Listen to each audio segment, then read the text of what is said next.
যা প্রচণ্ড গরম পড়েছে তার মধ্যে একটু ঠান্ডা কিছু খেলে কেমন হয় বলো তো? তো ঠান্ডা মানেই তো গরমকালে একটাই অপশান আছে, সেটা হচ্ছে তরমুজ। তরমুজের থেকে দারুণ আর কিছুই হয় না। তো চলো এই তরমুজ দিয়ে একটা দারুণ শরবত বানানো যাক। তো প্রথমে কি করবে, কিছুটা পুদিনা পাতা বেটে রেখে দিতে পারো, স্টোর করে ফ্রিজে, অন্য কিছুতেও কাজে লেগে যাবে। তারপর ভালো করে তরমুজ ভালো করে কেটে মিক্সিতে পেস্ট করে নিয়ে সেটাকে ভালো করে বড় স্ট্রেনার দিয়ে স্ট্রেন করে তার মধ্যে এক এক করে পুদিনা পাতা বাটা, চাট মশলা, বিট লবণ, একটুখানি আদা, ড্রাই আদা গুঁড়ো আর একটুখানি দিয়ে দেবে গোলমরিচ ভালো করে, আর সেটাকে ভালো করে নেড়ে নেবে।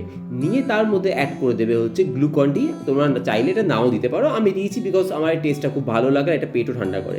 তো চলো এটাকে ভালো করে ফ্রিজে রেখে দিই 1 ঘন্টা। 1 ঘন্টা পর পার করা হয়ে গেল শরবত, দারুণ টেস্টি শরবত রেডি। তো চলো এই গরমে আমি এই ঠান্ডা ঠান্ডা শরবতটাকে এনজয় করি। তোমরা আজকেই বানিয়ে ফেলো এবং আমাকে কমেন্ট করে জানিও, আর চ্যানেলটা কিন্তু সাবস্ক্রাইব করতে ভুলো না। টাটা।